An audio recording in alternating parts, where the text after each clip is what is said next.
नमस्ते मित्रों, सभी को जय श्री राम। आज हम जानेंगे सनातन धर्म का अध्यात्म। तो सनातन धर्म का अध्यात्म क्या चीज़ है, ये समझेंगे। बहुत लोग सनातन धर्म को नहीं जानते, तो आज हम ऐसी सनातन धर्म के बारे में जानेंगे और इसके अध्यात्म के बारे में जानेंगे। सनातन धर्म में आत्मा को अमर माना गया है एवं आत्मा को ही परमात्मा माना गया है। भगवान श्री कृष्ण ने भी गीता के उपदेश में यही कहा है कि आत्मा अमर है और अग्नि, जल, वायु इत्यादि का इस पर कोई प्रभाव नहीं होता है। जिस प्रकार मनुष्य पुराने कपड़ों का त्याग कर नए वस्त्र धारण करता है, इसी प्रकार आत्मा भी अपने पुराने पड़े हुए शरीर का त्याग कर नया शरीर धारण करता है। सनातन धर्म का परिचय। सनातन धर्म अपने मूल रूप हिंदू धर्म के वैकल्पिक नाम से जाना जाता है। वैदिक काल में भारतीय उपमहाद्वीपों के धर्म के लिए सनातन धर्म नाम मिलता है। सनातन का धर्म अर्थ शाश्वत या हमेशा बने रहने वाला, अर्थात जिसका ना आदि है और ना अंत। सनातन धर्म बोलता है भारतीय धर्म है, जो किसी जमाने में पूरे हुए 70 भारतीय महाद्वीप तक व्याप्त रहा है। विभिन्न कारणों से वे भारी धर्मांतरण के बाद भी विश्व के इस क्षेत्र में बहुसंख्यक आबादी इस धर्म में आस्था रखती है। सिंधु नदी के पार के वासियों का ईशान वासी हिंदू कहते हैं, जिनका उच्चारण हाँ कहते हैं। उनको देखा देखी अरब हमलावरों बीता तत्काल भारतवासी का हिंदू और उनके धर्म का हिंदू शब्द कोई 1000 वर्ष पूर्व ही मिलता है, उनके पहले ही नहीं। हिंदुत्व सनातन धर्म के रूप में सभी धर्म का मूल आधार है, क्योंकि सभी धर्म सिद्धांत के सर्वभवन अध्यात्म सत्य के विभिन्न पहलुओं का इसमें पहले से ही समावेश कर लिया गया था। ओम सनातन धर्म का प्रतीक चिन्ह ही नहीं, बल्कि सनातन परंपरा का सबसे पवित्र शब्द है। वह सभी मंत्रों का राजा कहा जाता है। तो ओम में 22 शक्तियाँ निहित है, इसके बारे में जानेंगे। पहला है रक्षण शक्ति।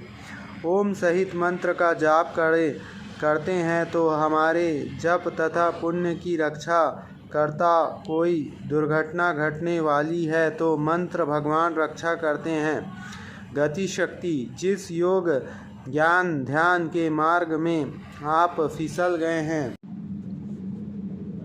तीसरा है कांति शक्ति। शरीर के चेहरा में रोज तेज बढ़ता है। आलिंगन शक्ति। भगवान से आलिंगन करने की शक्ति आती है। दीप्ति शक्ति मतलब जो साधक जप करते हैं उनकी यशा कीर्ति बढ़ती है। हिंसा दुष्ट दमन शक्ति। दोस्तों से विजय प्राप्ति की शक्ति मिलती है, जिससे कि हम दुष्टों का अंत कर सकें। दिव्य शक्ति। हमारे शरीर में दिव्यता आती है और हम अनेक प्रकार की रिद्धि सिद्धि पाकर अच्छे कार्य कर सकते हैं। 8वां है आरोग्य शक्ति। हमारे शरीर में आरोग्यता आता है, हम स्वस्थ रहते हैं। आप जानते हैं कि विदेशों में भी अभी होम थेरेपी चल रहा है, जिसके लोगों का निरोग्य किया जाता है। अवंती शक्ति मतलब यह होता है कि हम कहीं भी आ जा सकते हैं। अवगमन शक्ति। हम कोई भी लोक परलोक में आ जा सकते हैं। 11वां है दान शक्ति। दान शक्ति का अर्थ होता है किसी चीज़ को दान करना, मतलब आपके पास जो सामर्थ्य है, शक्ति है, वह आप दूसरों को दे सकते हैं। जैसे कोई सामर्थ्य गुरु हैं तो वह अपने चेले को भी सामर्थ्य बना सकते हैं, तो इसको दान शक्ति कहते हैं। 12वां है भोग शक्ति।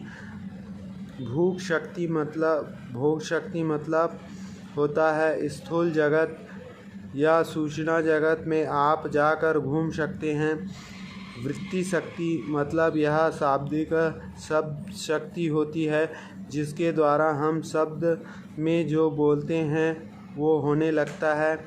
प्रीति शक्ति हमारे पास भगवान से प्रेम करने का एक दिव्य शक्ति होती है जिससे कि भगवान प्रसन्न होकर आपकी भक्ति से प्रसन्न होकर फल देते हैं एवं आपसे प्रसन्न रहते हैं। 15वां है तृप्ति शक्ति।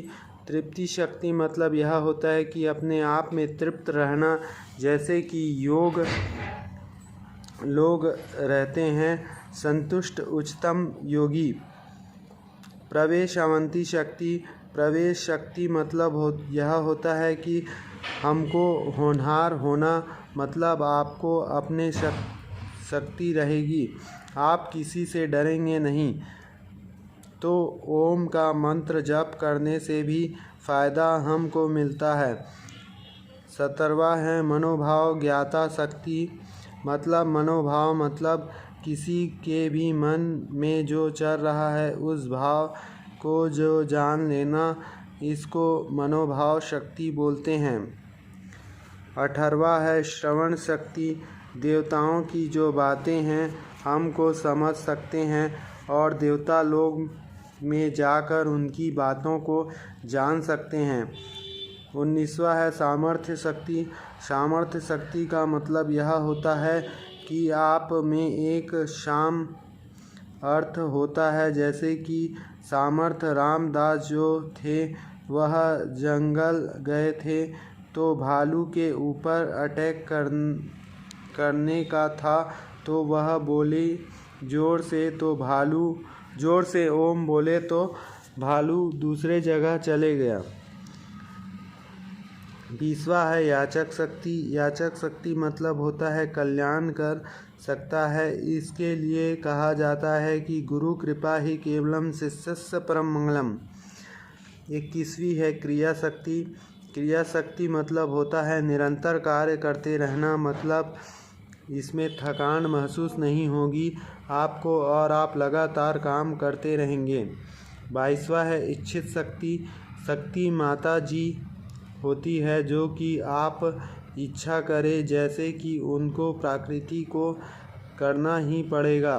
तो जैसे कि महापुरुष कुछ बोल देते हैं तो वह होने लगता है। प्राकृतिक में आप देखे होंगे जैसे कि एक महापुरुष हुए जिन्होंने पेड़ नीम को आज्ञा दिया तो पेड़ खिसक गया, चलने लगा और वो अपने जगह से दूसरे जगह पर जाकर स्थित हो गया। सनातन धर्म का इतिहास। यहाँ पर सनातन है समस्त देवता और मनुष्य इसी मार्ग से पैदा हुआ है तथा प्रकृति की है। मनुष्य आप उत्पन्न होने की आधार रूपा अपनी माता के मिनिस्टर करे संग वेद सनातन धर्म, जिसे हिंदू धर्म अथवा वैदिक धर्म भी कहा जाता है, यह हर वर्ष पुरानी सनातन धर्म हमारा है। लगभग 1 अरब 96 करोड़ 85 लाख 31 हजार 10 साल का इतिहास है। भारत की सिंधु घाटी सभ्यता में हिंदू धर्म के कई चिन्ह मिलते हैं। इसमें एक अज्ञात मात्र देवी की मूर्ति, शिव, पशुपति जैसे देवता की मुद्राएं, लिंग, पीपल की पूजा इत्यादि प्रमुख हैं। इतिहासकारों में एक दृष्टिकोण के अनुसार इस सभ्यता के अंत के दौरान मध्य एशिया में एक अन्य जाति का आगमन हुआ जो स्वयं का आर्य कहते थे और संस्कृत नाम की एक हिंदू यूरोपियन भाषा बोलते थे। एक अन्य दृष्टिकोण के अनुसार सिंधु घाटी सभ्यता के लोग स्वयं ही हारे थे और मूल स्थान भारत ही था।